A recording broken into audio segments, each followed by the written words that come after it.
My daughter slammed a rent notice on the oak table I built with my own hands and shouted, "Pay $650 or get out." Standing in the kitchen of the house, I bought with my $2 million lottery winnings 20 years ago, watching Linda.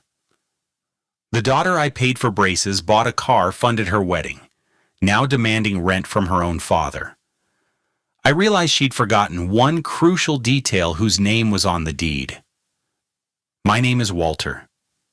72 years old, and with just 3 documents in my closet, I turned my rent-demanding daughter into someone begging on her knees in front of the entire neighborhood.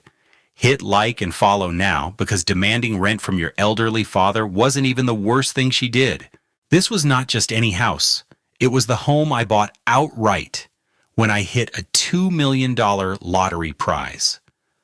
I thought it was a gift from God, a way to make sure my family would never worry about a roof over their heads.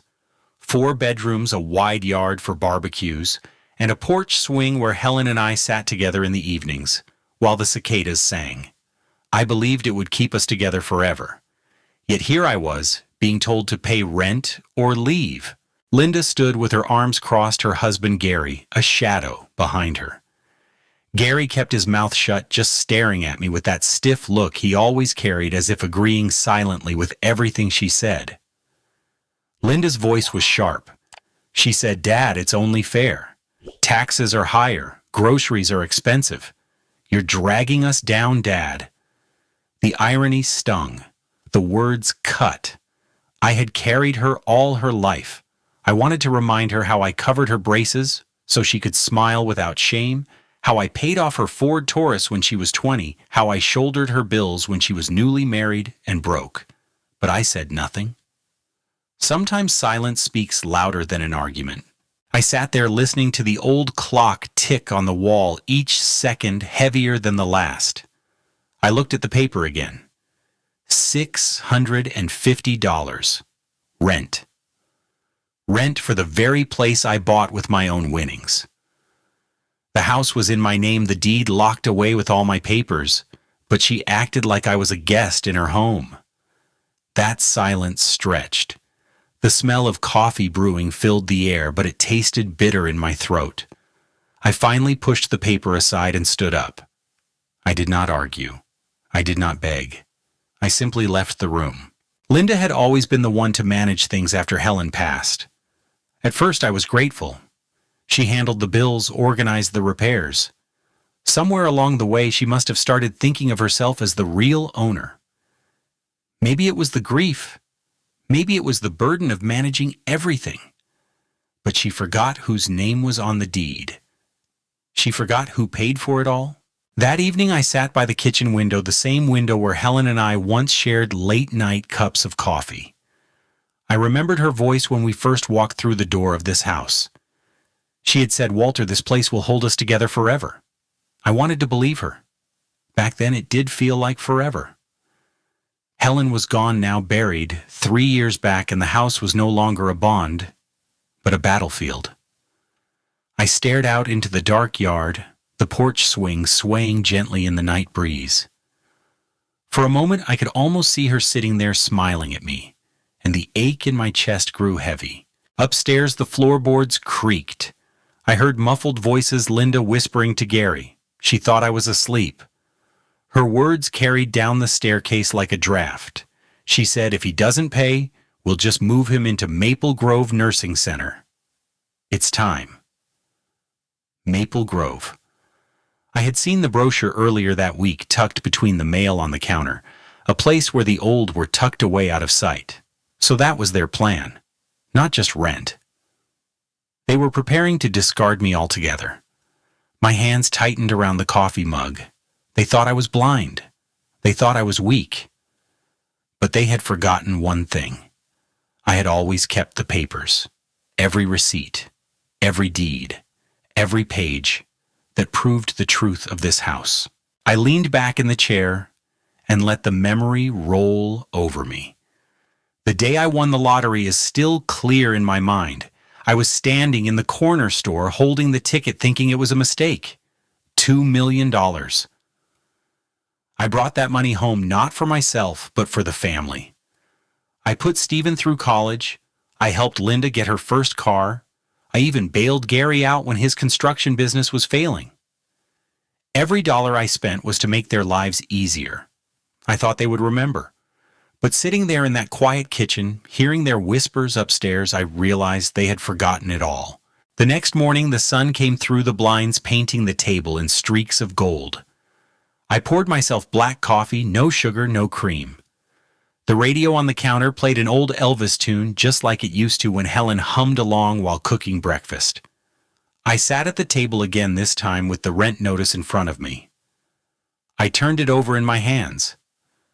To Linda, it was just a piece of paper with numbers a way to push me out. But to me, it was something else. It was a line in the sand. A sign that I no longer belonged in the home I built for them. I thought about Stephen, about how he once called me the best dad in the world when I bought him that leather mitt from Dick's Sporting Goods.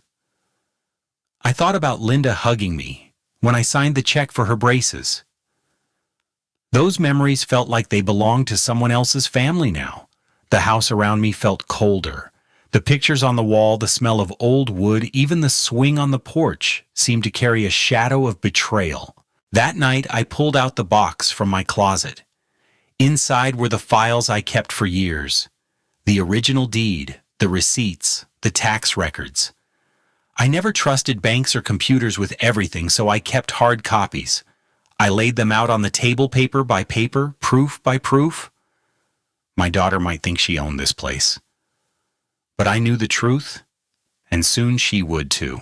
I leaned back in the chair, folded my arms, and stared at the papers spread before me. I felt the weight of years pressing down, but for the first time in a long time, I also felt steady. They thought they had the upper hand. They thought Monday was my deadline. But I had my own plan. I would not fight them with shouting or anger. I would fight them with silence, with patience, and with truth. Because sometimes the quietest man in the room holds the loudest evidence. They wanted me to pay rent or leave.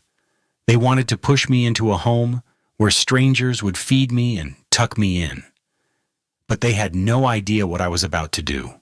That night, as the house grew silent and the lights upstairs clicked off, I made a choice. I would not let them see me break. I would not let them watch me fold. I whispered to myself, "This house is mine. It has always been mine. And soon, they will know it." But that was only the beginning, because what Linda did not know was that I had already seen the envelope she left on the counter, the one she never meant for me to open. And once I did, I knew exactly how to play my hand. The day after Linda handed me that so-called rent notice, the house felt colder than it ever had before. I moved through the kitchen quietly, careful not to disturb the uneasy peace that hung in the air. Linda was already there, leaning against the counter with a mug of coffee in her hand. Gary stood beside her, his arms folded, his face as stiff as stone. He rarely spoke much, but when he did, it was usually to back her up. I could tell by the way he stared at me that he was standing firmly on her side. Linda said, "Dad, we need to be realistic. It is too much for us to handle everything by ourselves. We have bills, taxes, kids in school. You cannot just sit here like a guest." Gary nodded in quiet agreement, his silence speaking volumes. I felt the air tighten around me like a noose, pulling closer. I opened the fridge, took out the milk, and poured it into my coffee, pretending I had not heard her words. Sometimes it is better to let silence hang until it becomes heavy for them instead of me. Later that afternoon, I walked past the living room and heard their voices. They thought I was outside in the yard, but I had paused in the hallway. The old hardwood floor creaked under my weight, but their voices carried enough that I caught every word. Linda lowered her voice, but the tone was sharp. She said, "If he does not pay, we will have to make other arrangements." Gary's reply was firm, low, almost like a judge passing sentence. "Maple Grove is close by. It is clean. $4,200 a month, but it will give us peace of mind." My chest tightened. They were talking about moving me into a nursing home like I was an old dog that had worn out his welcome. I later learned from Susan that Gary's construction business had lost 3 major contracts that summer. Their mortgage on their own house was 2 months behind. Instead of asking for help, instead of being honest, they chose to see me as their solution, or their problem. If they could push me into paying rent, or better yet into Maple Grove, they could likely convince themselves they deserved to take over my house. Desperation makes people cruel, but it doesn't excuse cruelty. I leaned against the wall, the smell of their coffee still lingering in the air, the sound of the clock ticking steady in the living room. Every second burned. Maple Grove. I had seen that brochure before, sitting on the kitchen counter, a smiling couple in gray hair holding hands in a garden. The words had promised safety and comfort, but all I could see was a cage dressed in flowers. I knew what it meant. It meant being taken out of the home I built, the place I paid for, and being placed in a room where strangers controlled when I ate, when I slept, and when I saw my family. It was exile with curtains. I stayed quiet listening while my own daughter and her husband decided where to put me like a piece of furniture. Gary said, "It is not heartless, Linda. It is practical. He is not young anymore. We cannot afford to carry him." Linda sighed and said, "I just want this resolved. I cannot keep watching him sit there like he owns the place. Something has to change." Gary glanced around to be sure I was not near, then whispered, "You're right. We should move forward." That quiet betrayal cut deeper than shouting ever could. Her voice cracked slightly, and for a second I caught something under the sharpness. Maybe it was exhaustion. Maybe it was fear of bills stacking higher than she could manage. But even if I understood the pressure, it did not excuse the betrayal.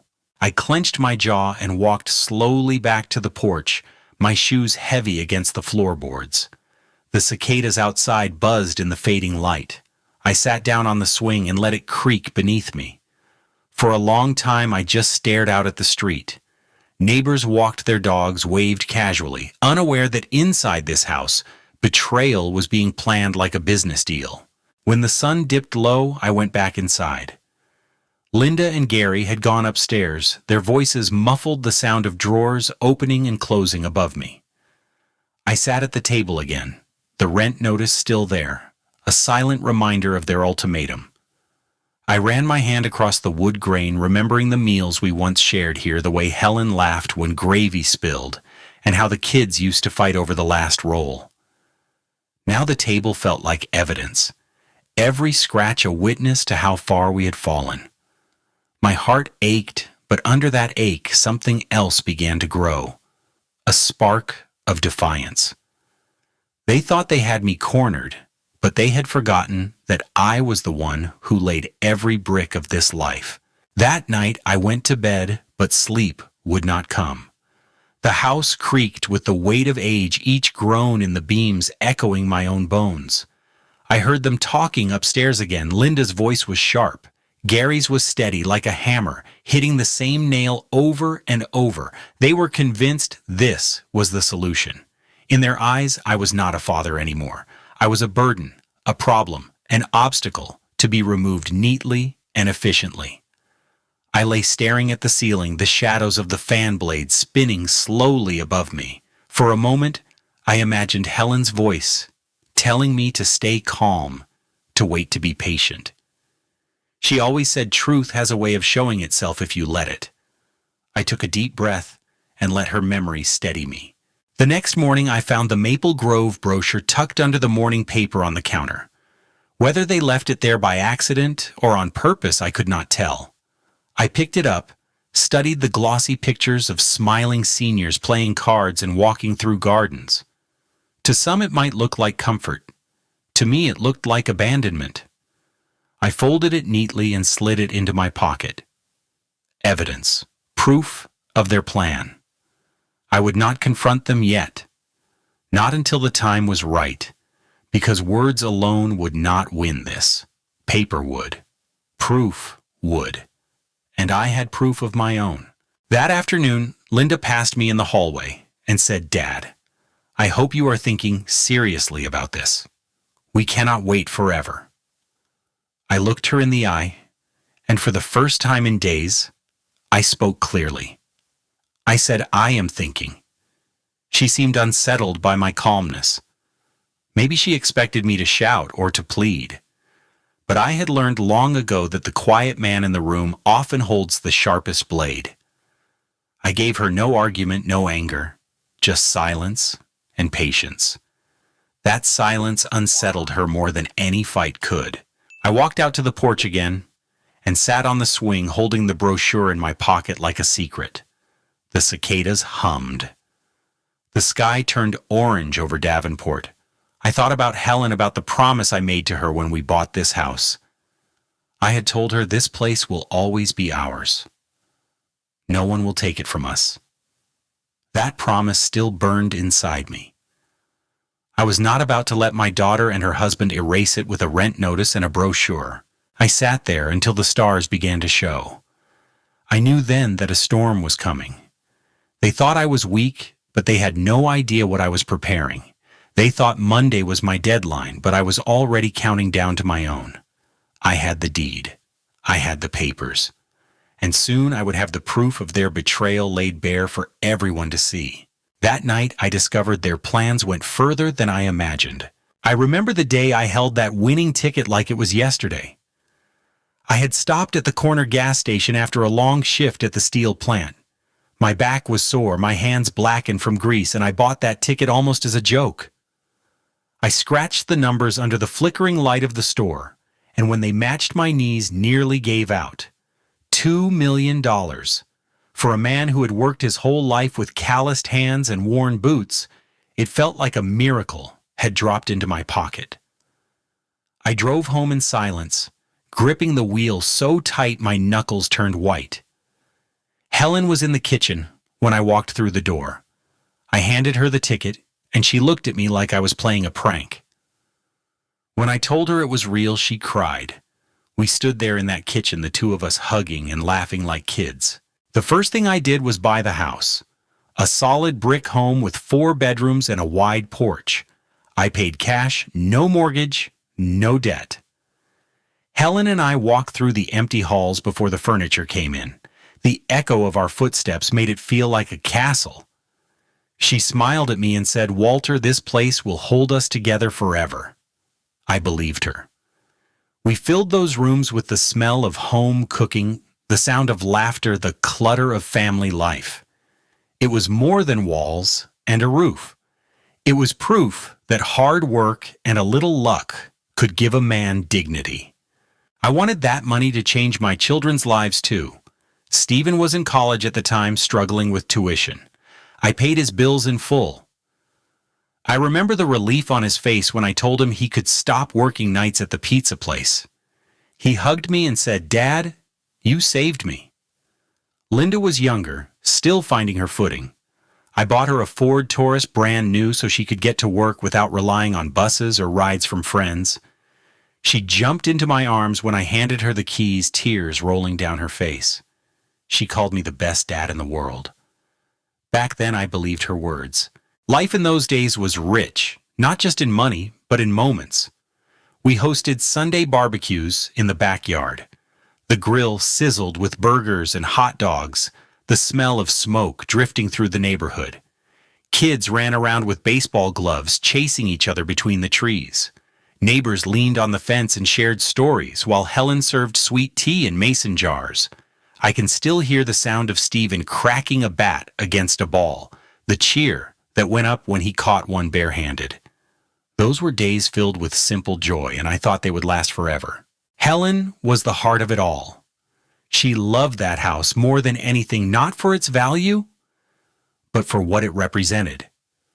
She polished the wood floors until they shone planted flowers along the front walk and made sure every holiday had decorations in the yard. On Christmas Eve, she lit candles in every window, and on the 4th of July, she tied ribbons around the porch posts. She said it was not just a house, it was our family's anchor. I can still see her smile when she set a pie on the windowsill to cool, waving at neighbors as they passed by. When she died 3 years ago, that smile left the house too. The walls seemed quieter, the air heavier, and without her the anchor began to drift. I sacrificed gladly. I never thought twice about giving to my children. When Stephen needed money for textbooks, I gave it. When Linda needed help with bills after her first baby, I paid them. When Gary's business nearly collapsed, I lent him cash to keep it afloat. I thought I was investing in love, building a foundation of gratitude that would keep us close. I believed every dollar spent was cement for stronger bonds. But gratitude fades quicker than I ever expected. Sometimes I walk through the hallway and my eyes land on the family photos. Stephen at graduation cap tilted, grinning wide. Linda holding her first set of car keys, sunlight in her hair. Helen holding a tray of hot rolls at one of our Sunday barbecues, her smile wide and alive. Each picture is a frozen promise, a moment that said we would always be together. I look at those frames now and wonder when those promises broke. The people in those photos do not match the faces that glare at me across the table today. I remember one night after a barbecue, Helen and I sat on the porch swing. The kids were inside watching a movie and the stars stretched across the sky. She leaned her head on my shoulder and whispered, "You gave them everything, Walter. They will never forget this." I kissed the top of her head and believed her. I truly thought the sacrifices I made, the choices I took, would always be remembered. But as I sit here now, decades later, I realize memory is fragile. It fades, and sometimes it twists. What was once seen as generosity becomes taken for granted, and what was once sacrifice becomes expected. I gave my children the best years of my life, the winnings of my fortune, the shelter of my roof. I never thought I would need to remind them. I never thought I would have to prove that this house was mine, that my love was real, that my sacrifices had weight. Yet here I am holding a rent notice in the home I bought, listening to whispers of nursing homes and exile. I thought they would remember all that. I was wrong. Stephen showed up one afternoon without calling, first slamming the door a little harder than necessary as he walked into the house. I was sitting at the table with my coffee. The same table where he once sat doing his algebra homework while I explained equations he never wanted to learn. His face was tight, his jaw set, and I knew before he spoke that he wanted something. He dropped into the chair across from me and said, "Dad, I need $7,500 right away." I stared at him for a moment, the steam rising from my mug curling between us. $7,500. It rolled off his tongue as if it were nothing, as if it were just another bill I was supposed to cover. I asked him what it was for, and he shrugged. "A cryptocurrency opportunity. My buddy says, if we get in now, we'll triple the money in 2 months. I need to move fast, Dad. You have money you can help me?" He leaned forward, his eyes flashing with that same impatience I remembered from his teenage years, the same look he gave me when I told him no, he could not borrow the car on a school night. I told him calmly that I could not hand him money just like that, not without knowing what it was for. His voice rose instantly. "After everything I've done for this family, you can't even trust me with $7,500. You owe me for college, for every sacrifice I made, and you still act like I'm nothing." I sat there thinking about the tuition checks I wrote the nights I stayed up helping him pack for college, the countless times I bailed him out when he overspent his credit cards. My trust had been more than earned, but to him it was never enough. I shook my head and said no. Not this time. He slammed his hand on the table, rattling the sugar jar. "You're unbelievable. You sit here like a king, acting like this house is yours when it is not. Linda and Gary are right. You're just freeloading now." His words hit like blows, but I kept my face steady. I took a slow sip of coffee, letting the bitterness calm me. I looked him in the eye and said softly, "Stephen, I've given you more than you realize, but I will not give you this." That only made him angrier. He pushed back from the table, the chair scraping hard against the floor, and stormed into the hallway. Linda came in then, as if she had been waiting for the right moment. She leaned against the doorframe with her arms crossed, her expression cold. "He is right, Dad. Your time here is temporary. Property taxes keep rising. Gary's hours got cut, and we cannot keep floating everything. You cannot stay forever. It is time you accept that." I stared at her, this daughter I had once carried on my shoulders.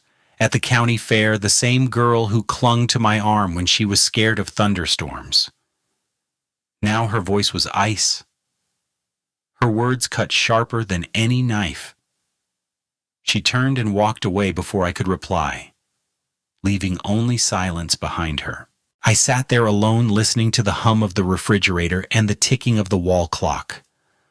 My heart pounded not from fear, but from something heavier, something darker. It was anger, but not the kind that bursts out. It was the kind that settles deep in your chest, quiet and cold, and waits for the right moment. I looked around at the house, at the photographs on the wall, at the shelves Helen once dusted every Saturday morning. They thought I was temporary in the place I had built, the place I had paid for, the place that held every memory of my life. They had no idea who they were dealing with. That evening, I went to my room and pulled out the old filing box I kept in the closet. Inside were folders marked with dates, each one filled with receipts, tax statements, deeds, and bank records. I had kept everything since 2007. Every bill paid, every check written, every dollar accounted for. I ran my hand across the stack of papers, the weight of years pressing into my palm. They thought I was just an old man they could push aside. They thought I had no proof, no strength left. But I had been preparing for this without even knowing it. I had the evidence of every sacrifice, every payment, every brick I had laid in this family's foundation. I sat on the edge of the bed with the box open beside me, the soft glow of the lamp lighting up the papers. I thought about Stephen's angry face, about Linda's cold words, about Gary's silent approval. I thought about how quickly they had turned, how easily they had forgotten. My pulse slowed as I breathed in deep. I was not weak. I was not temporary. This was my house, my life, and my truth. They could not erase that with an ultimatum or a demand for $7,500. I slid the papers back into the box and closed it gently. I whispered to myself, steady and firm, Stephen never knew I kept every receipt since 2007. And when the time came, those papers would speak louder than any of their accusations ever could. One morning, I walked into the kitchen and saw it sitting there on the counter, neat as a fresh newspaper, like it belonged. The brochure for Maple Grove Nursing Center. A smiling couple with silver hair strolled through a garden path on the cover, their hands clasped, their faces lit with the kind of joy that belongs in a magazine, not real life. I picked it up slowly, my fingers tracing the glossy page. Inside were photographs of bright dining halls, wide hallways, and tidy bedrooms lined up like dorms. Words like safety, comfort, and community floated across the pages. But to me, every picture was a warning. Every caption read like exile dressed in flowers. I stood there in the silence of the kitchen, the sound of the refrigerator humming, the light streaming through the blinds. My own daughter had put this here. I could feel it. Not by mistake, not as a suggestion. It was her way of planting the seed, of reminding me what she and Gary had already discussed in hushed tones upstairs. I closed the brochure and pressed it flat against the counter. This was not an idea. It was a plan. That afternoon, the phone rang while I was in the living room. I heard Linda's voice through the machine. She must have thought no one was around to hear it. Her words cut like glass. "Gary, Dad, is being stubborn. If he refuses again, we will push the Maple Grove option. He cannot just sit here. We will not let him." My hand tightened around the arm of the chair. I replayed the message twice to be sure I heard it right. There it was. Her voice, her words clear and undeniable. Not an argument, not a misunderstanding, but a decision. My own daughter was plotting my removal, as if I were a tenant behind on rent. I sat for a long while listening to the faint hum of the machine after her message ended. The house was quiet, but the silence felt sharp. I stared at the pictures on the mantel, the family portraits lined up in frames. Linda as a teenager grinning with braces I paid for. Stephen in his graduation gown, my hand on his shoulder. Helen holding a tray of hot rolls at one of our Sunday barbecues, her smile wide and alive. They all looked back at me like ghosts from a life that once was. I wondered if Linda had forgotten those days completely, if she had erased all the sacrifices I had made with one cold decision. I picked up the brochure again, sat at the table, and studied every detail. The prices listed $4,200 a month. The calendar of activities, bingo nights, and craft mornings, all designed to look like joy. I imagined myself sitting in one of those rooms, a stranger among strangers, waiting for visits that would never come. That was her solution. That was her plan. To take me out of the home, I bought the home Helen and I built together and lock me away in a place designed to make children feel less guilty when they abandon their parents. I folded the brochure and slid it into the same box where I kept the deed and the receipts. Evidence. Paper tells the truth when people twist their words. I knew then that I did not just have suspicion anymore. I had proof. Proof of their betrayal. Proof of their plan. Proof that my daughter was willing to erase me from the life I gave her. That night, as the house settled and the voices upstairs faded, I replayed Linda's message one more time. Her voice was steady without hesitation. We will push the Maple Grove option. Not might, not maybe, will. I sat in the dark with the glow of the machine light flickering across the room. I felt the anger burn deep, but it was not wild. It was controlled, steady, like coal smoldering in a furnace. They thought they had me cornered. They thought I was too old to notice, too weak to fight back. They had no idea how wrong they were. I stood and walked to the window. The porch swing swayed in the night breeze. The yard dark, except for the glow of a neighbor's porch light. I thought of Helen, how she used to sit with me on that swing. How she told me once that the truth always comes out in the end. I whispered to her memory, they want to put me away, but they forget who owns this house. My voice was low, but it carried the weight of a promise. I looked over at the framed photo of Helen on the mantel. Her smile was frozen in time, calm and steady, just like she had always been. I spoke softly to her picture, thanking her for every year she gave me, every quiet word of encouragement, every sacrifice we shared. I kept her old church bulletin tucked in the frame from Easter Sunday in 1998, when she sang louder than anyone in the choir at St. Paul's Methodist Church. It felt as if she was still keeping me steady even from beyond. I went back to my room, opened the filing box, and slid the brochure in alongside the deed. I wrote down the date and tucked it into the folder marked with that year. Then I took a cassette tape and recorded the voicemail straight from the machine, labeling it in my careful handwriting. Brochure, message, evidence. Step by step, I was building a case not in a courtroom but in my own home, where the truth would one day stand taller than their lies. I lay down that night with the papers, closed my mind steady. They had shown their hand, and I had seen it clearly. They believed I was blind, but I had eyes sharper than they knew. They believed I was deaf, but I heard every word. They believed I was powerless, but I had more power in those papers than they could imagine. That brochure was not a suggestion. It was their plan. And they were about to learn what happens when a man they thought was finished finally decides to fight. Linda cornered me in the kitchen on Wednesday morning.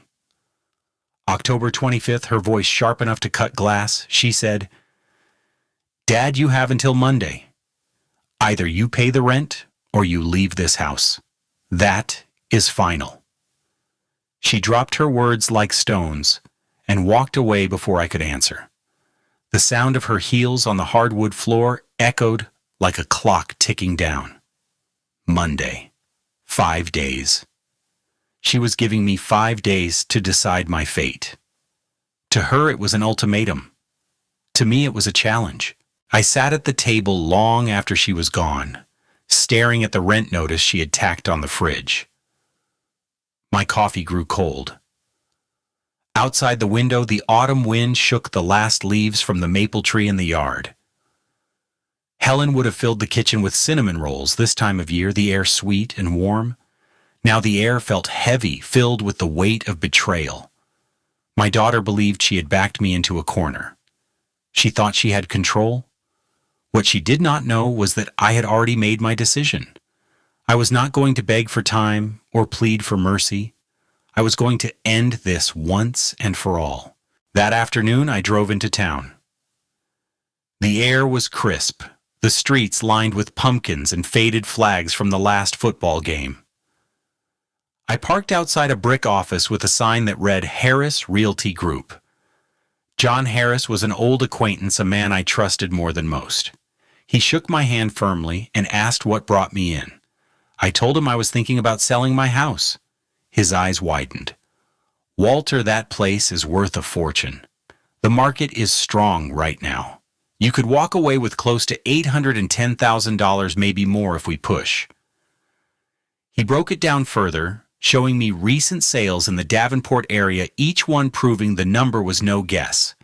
3-bedroom homes went for $500,000, and mine had 4 plus a wide yard. It all added up. The numbers were solid. He flipped through his binder, ran the numbers, and nodded. You are sitting on gold.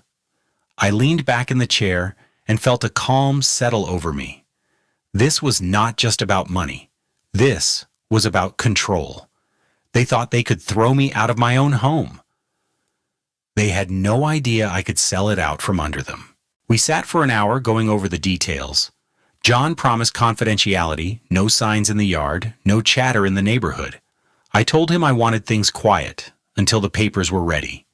He agreed, his pen scratching across the forms, his steady voice assuring me that everything was in order. When I left his office, I carried the weight of something more powerful than anger. I carried certainty. The deed was in my name. The power was mine. And soon, the house would no longer be their weapon against me. It would be my proof. Driving home, I passed the high school football field. Kids in pads ran drills, their shouts carrying across the autumn air. For a moment, I thought of Stephen running the bases at Little League, Linda sitting in the bleachers with Helen cheering. I gripped the wheel tighter. Those days were gone. What remained now was a battle, and I was done playing the victim. I was ready to take my stand. When I pulled into the driveway, Linda's car was already there. Inside, she was waiting in the living room, arms folded, Gary on the couch beside her. She repeated her deadline slower this time, like she was talking to a child. Monday, Dad. If the rent is not paid by then, you need to start packing. I nodded, once kept my voice calm, and said, I heard you. I did not argue, did not plead, did not show a flicker of what I had planned. Gary smirked, confident in their hold. Linda looked satisfied, certain she had delivered the final blow. I simply went upstairs, leaving them with their victory. Silence was my answer, and silence was stronger than any words. That night, I opened the box in my closet again. I laid out the deed, the tax receipts, and now the papers from John Harris. The numbers looked clean and sharp under the lamplight. $810,000. Proof that the house was not just mine, but worth more than any of them imagined. I felt Helen's presence then, like she was watching over my shoulder. I whispered to her memory, They think they have me, but we know better. The papers glowed in the lamplight like a shield. Thursday passed quietly. Linda avoided me most of the day, though I heard her whispering with Gary upstairs. Stephen called once, his voice low, probably fishing for money again. I let it go to voicemail. I spent the day cleaning out my desk, gathering the photographs I wanted to keep, packing Helen's jewelry into a box. It was not fear that made me pack. It was preparation. When the storm hit, I would be ready. Every item I chose carried memory, and each one reminded me why I was fighting. This was not about bricks and wood. It was about dignity, about truth. That evening I sat on the porch swing, the air cold against my skin. The sky turned deep purple over Davenport, and the streetlights blinked on. Neighbors walked their dogs, waved as they passed. To them, it was an ordinary night. To me, it was the calm before a storm. I could feel it in my bones the same way a man feels rain coming. My family thought I was finished, but the truth was only just beginning to unfold. When I went back inside, Linda was on the phone in the kitchen. She did not lower her voice when she saw me. She said, "Yes, Monday. He will either pay or leave." She hung up and looked at me with cold certainty. I just smiled faintly, not enough for her to notice, and walked past her. My plan was already set. She was counting down to Monday like it was my deadline. But she did not know I had a different one altogether. Mine was the day she would finally see the truth laid bare. As I closed my bedroom door and turned off the light, I felt a calm stronger than I had in weeks. They believed they had cornered me, that Monday was the day I would break. But the truth was, I had already stepped ahead of them. They thought Monday was my deadline. They were wrong. That night at dinner, I let a hint slip. I told them I still had every deed and every receipt since the day I bought the house. Linda froze. Stephen scoffed, and Gary avoided my eyes. For the first time, they realized I might not be as powerless as they believed. Monday morning came with a chill in the air and frost on the grass. Linda thought it was the day I would give in the day I would either hand her rent money or start packing my bags.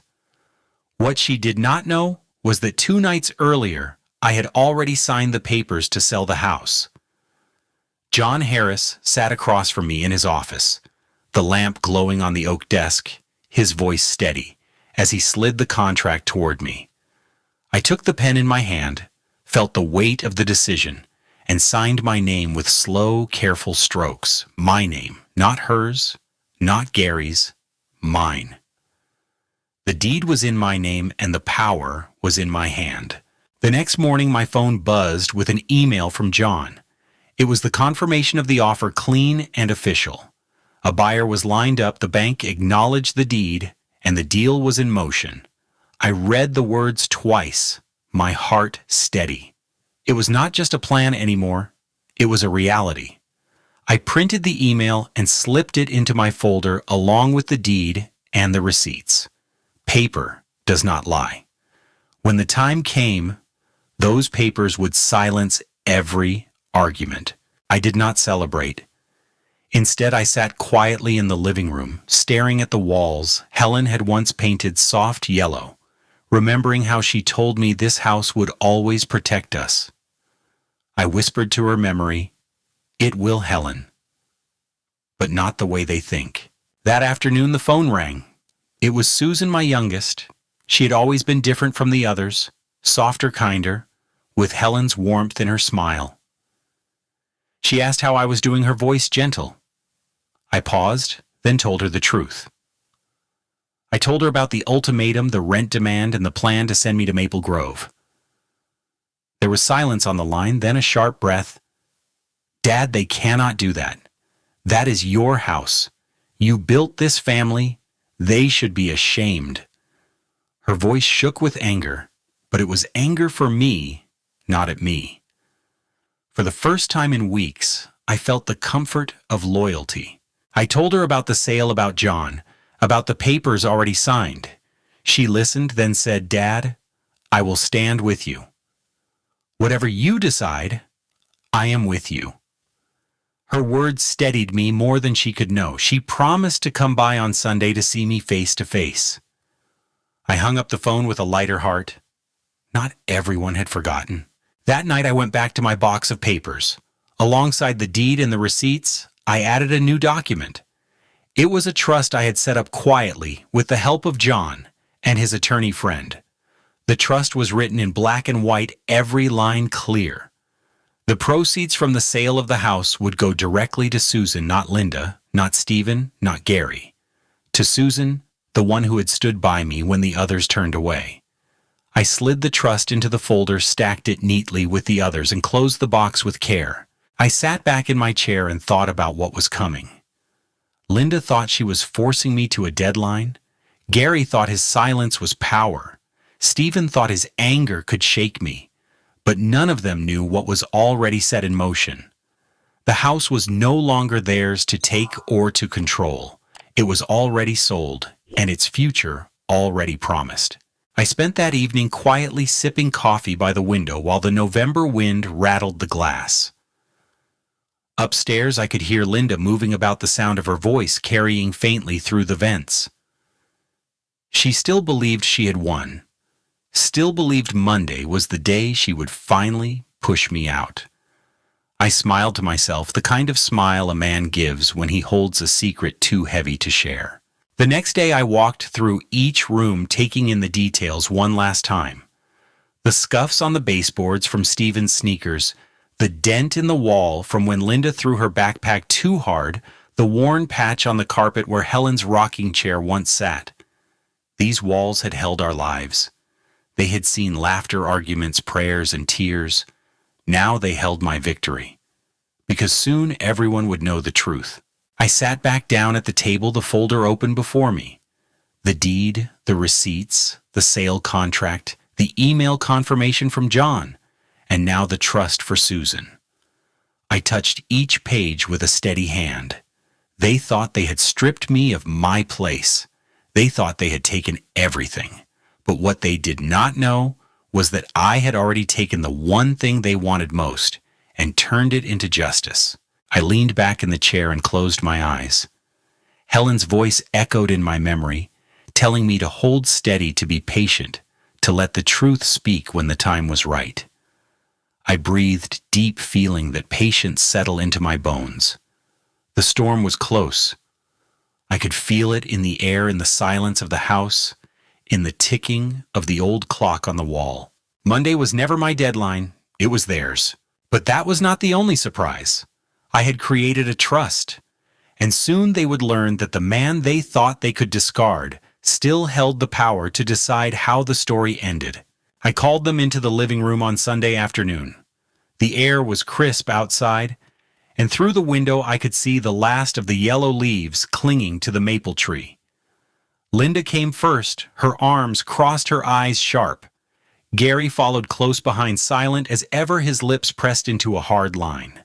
Stephen strolled in last, his hands stuffed in his pockets, his expression full of impatience, as if he had better things to do. I stood by the mantel, the folder of papers in my hand, steady as stone.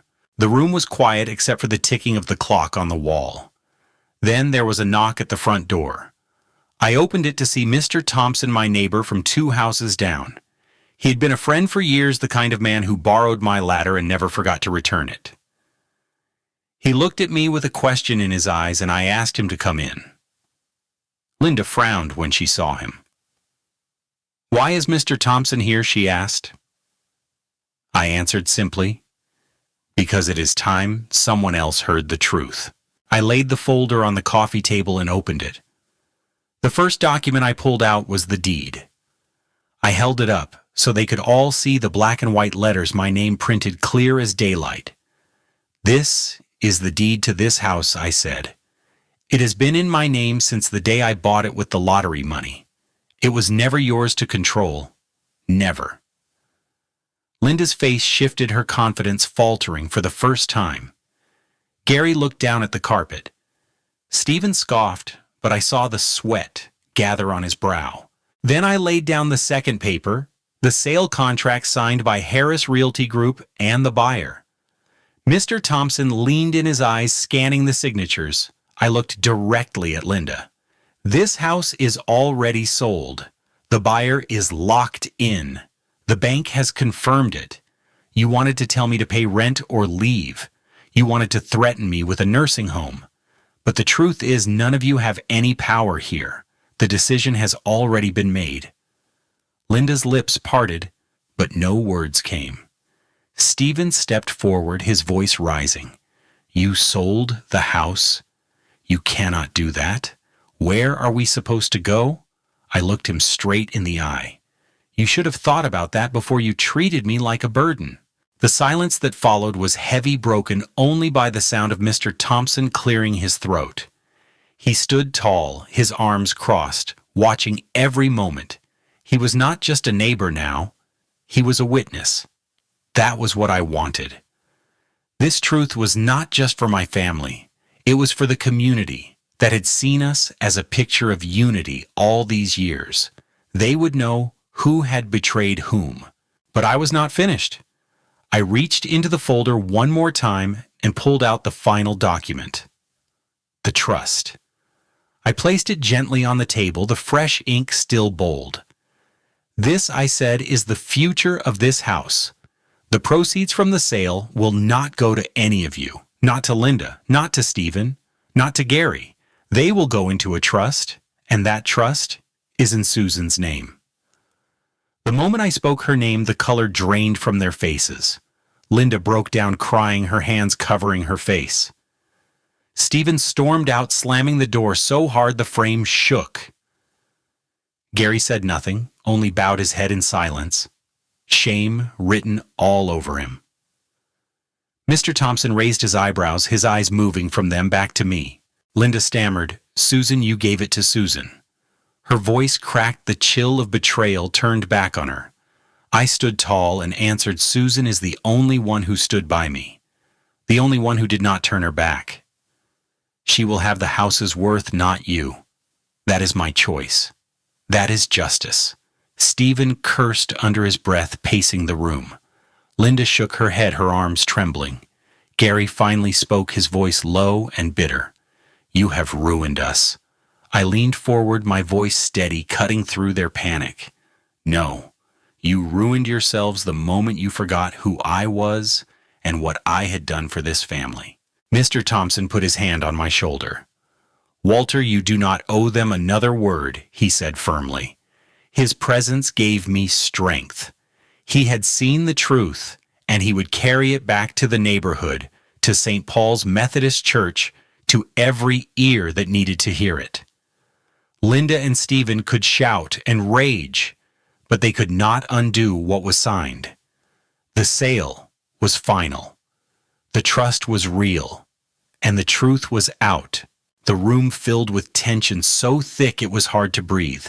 Linda's face was pale, her eyes wide, her words stumbling. Stephen muttered to himself, his anger boiling but powerless. Gary stood still, his silence now hollow.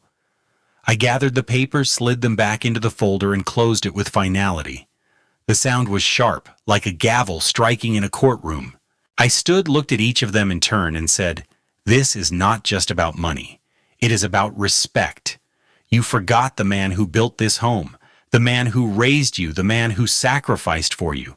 You treated me like a stranger, and now you have to live with what you chose." I turned to Mr. Thompson, my voice softening. "Thank you for being here." He nodded, his eyes steady. "Everyone deserves to know the truth, Walter. Now they will." I walked out to the porch, then the cold wind brushing against my face. Behind me, the living room was filled with their silence, the silence of defeat. I sat on the swing, the chains creaking, the sky gray above. For the first time in weeks, my chest felt lighter. The truth was out. The deed, the sale, the trust. It was all real, all final. They could not take it back. Their faces went pale when I mentioned her name. Word spread faster than I imagined. Mr. Thompson had barely made it home before the phone calls started.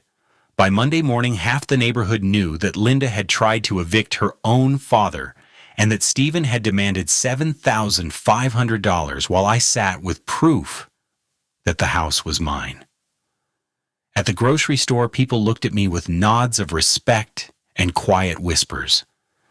By Tuesday evening, the story had reached St. Paul's Methodist Church.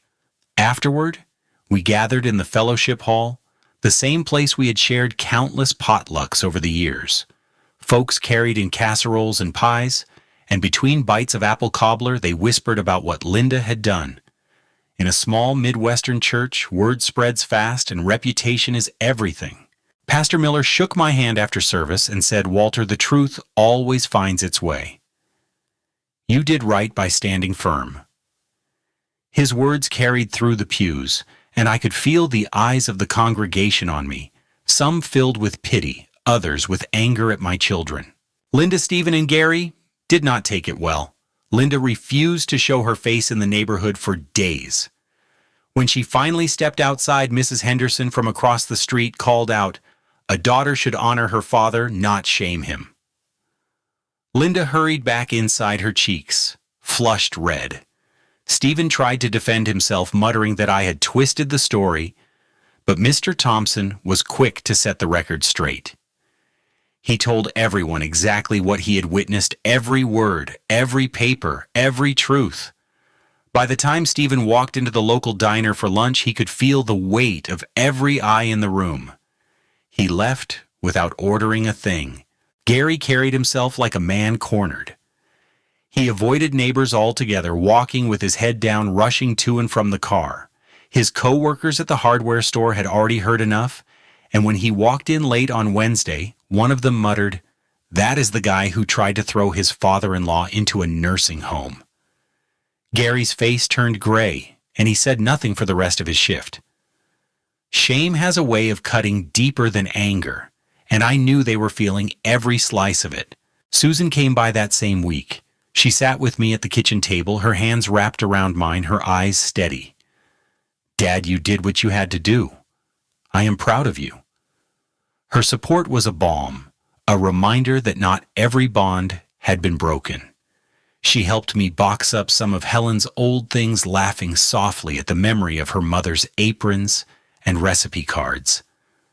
Together we packed the china set Helen loved, wrapping each piece carefully. It was not just packing, it was honoring the life that had been lived here. Neighbors began to stop by the porch more often. Some brought casseroles, some just words. Mr. Johnson from next door said, "Walter, you showed us all what it means to stand your ground." I could see the respect in his eyes. Even the younger families, people who usually kept to themselves, nodded when they walked by. Word had painted me as a man who had endured betrayal, but found justice without lifting a fist. That was the kind of story that traveled far. Linda, on the other hand, found herself unwelcome at St. Paul's Methodist Church. When she tried to sit in the pew on Sunday, I heard the whispers ripple down the row. That is her, the one who tried to force him out. Pastor Miller spoke about honoring one's parents during his sermon, and I saw Linda sink lower in her seat. She left before the service was finished, her face pale and her shoulders hunched. I did not smile at her pain, but I did feel the weight of balance returning. Actions have consequences, and hers had come full circle. Stephen stayed away entirely. I heard he had been drinking more, sulking about what he called my betrayal. But the truth was clear to everyone else. It was not me who had betrayed. It was them. Gary followed Linda's lead, keeping to himself, his pride cracked beyond repair. Even in silence, the community judged. Silence can be louder than words, and theirs was deafening. One evening, as the sun set red over Davenport, Susan and I sat on the porch swing. The chains creaked softly, the air cool against our faces. She asked me if I felt satisfied. I thought about it before I answered. Satisfaction was not the right word. What I felt was peace. I had proven the truth not just to my family, but to everyone who mattered. My dignity was intact, and the lies had been burned away in the open air. I told her, "Susan, sometimes revenge is not about hurting them. It is about showing them they cannot hurt you anymore." She nodded and leaned her head against my shoulder, just like her mother used to. The days passed, and the tension eased from my chest. I no longer feared the whispers in the hallway, or the schemes behind closed doors. Everything was in the light now, and the light had burned them. Linda still avoided me. Stephen still sulked. Gary still carried his silence, but I no longer cared. They had been unmasked, and the community knew it. The shame would follow them longer than I ever could. Yet as I sat in the quiet of my room that night, the paper still locked in my box, I felt one more thought stirring. Justice had been done, but there was something else left to give them. Not money, not forgiveness, but a lesson. A lesson that would not fade with gossip or time. Because the truth was, while they had lost face, I had gained something more lasting. And I knew then that there was one last lesson I owed them. I moved into a small apartment on the edge of town. Nothing fancy, just 2 rooms, and a balcony that looked out over a row of oaks. The first thing I carried inside was the framed photo of Helen, her smile frozen in time, her hand resting gently on mine. I set it on the kitchen counter before I unpacked anything else. The place smelled of fresh paint and new carpet, a clean slate. It was smaller than the house, but it felt lighter, freer. I no longer walked through hallways filled with tension. Here every corner was mine alone. The landlord, a retired teacher named Mrs. Carter, welcomed me warmly. She had heard whispers of what happened, and she said quietly, "Walter, sometimes a fresh start is the best kind of gift." I nodded, grateful for her kindness. I paid her the first month's rent in cash, the act simple but powerful. For the first time in a long while, I was paying to live somewhere I chose, not somewhere I was being forced to justify. Susan helped me unpack. She hung Helen's apron on a hook in the kitchen, folded my flannel shirts neatly into the closet, and set a stack of books on the nightstand. She brought flowers, 2 bright, sunflowers that lit the room with color. We sat at the table that first evening, eating takeout fried chicken, and she laughed when she realized the little apartment already felt more like home than the big house ever had in those last bitter months. Nights were quiet now. I sat by the window with a cup of coffee, looking out at the parking lot below, the hum of crickets steady in the dark. I kept the folder with the deed, the receipts, and the trust tucked safely in the bottom drawer of my nightstand. I no longer needed to pull it out every night for reassurance. The papers had done their job. The truth was known, the story told, the justice served. From time to time, I heard bits of gossip. Linda had stopped going to St. Paul's Methodist Church. Stephen moved back in with a friend after his landlord asked too many questions. Gary kept working at the hardware store, but no one spoke much to him anymore. Their choices had consequences, and those consequences were heavy. I did not rejoice in their suffering, but I also did not pity it. They had carved their own paths, and now they had to walk them. As for me, I walked lighter. On Sundays, Susan and I still went to St. Paul's Methodist Church together. People shook my hand, some slapped me on the back, telling me I had done right. Pastor Miller's sermons seemed sharper now, like he too had been moved by the story. He spoke of respect, of gratitude, of honoring the ones who came before. When I bowed my head in prayer, I felt Helen's spirit close, as though she too was sitting in that pew, nodding at the truth, finally set free. In the apartment, I carved out a new routine. Mornings, I cooked eggs and bacon, just enough for one. Afternoons, I took walks to the park down the street, listening to the rustle of leaves and the laughter of children playing on the swings. Evenings were for books and the old records Helen used to love. The needle crackled on the vinyl, and her favorite country songs filled the room. Sometimes I closed my eyes and could almost feel her hand resting in mine again. One night, as Susan and I sat on the balcony, watching the sunset, she asked me if I ever regretted it. I thought about her question for a long moment. I told her I regretted the pain, the betrayal, the way family can twist into something sharp when greed takes over. But I did not regret standing my ground. I did not regret showing the truth. I told her, sometimes the best revenge is not shouting or fighting. It just needs patience, proof, and the courage to stand tall when others try to push you down. Plain and undeniable. It strips away the lies and leaves nothing for them to hold on to. Susan smiled and squeezed my hand. Mom would have been proud, she said softly. I felt the weight of those words settle in my chest, steady and warm. The days turned into weeks, and peace became my companion. I no longer flinched when the phone rang. I no longer feared footsteps in the hallway. I was free not because I had left the house, but because I had reclaimed my dignity. That was worth more than the bricks and boards of any building. The house had been a home once, and then a battlefield. Now it was gone, and in its place, I had found clarity. To anyone listening, I will tell you this: betrayal cuts deep, especially when it comes from the ones you love most. But truth has a way of rising. Do not be afraid to let it. Do not be afraid to hold your ground when others try to push you aside. Respect is not something you beg for. It is something you command by living with integrity. That is what I learned. That is what I hope you remember. As I sit here in my small apartment, looking at Helen's photo, I realize something. The house was never just walls and a roof. It was the love we put into it. Linda and Stephen may have lost more than an inheritance. They lost the memory of what family means. Susan calls me every Sunday. We have dinner together, sometimes at my place, sometimes at hers. She brings her children, and they call me Grandpa Walt. In their laughter, I hear echoes of better days of what Helen and I always hoped family would be. The big house on Maple Street has new owners now. Sometimes I drive by and see children playing in the yard, a swing set where Helen's garden used to be. It's their home now, their memories being made. And that's as it should be. I won this battle not with anger, but with truth.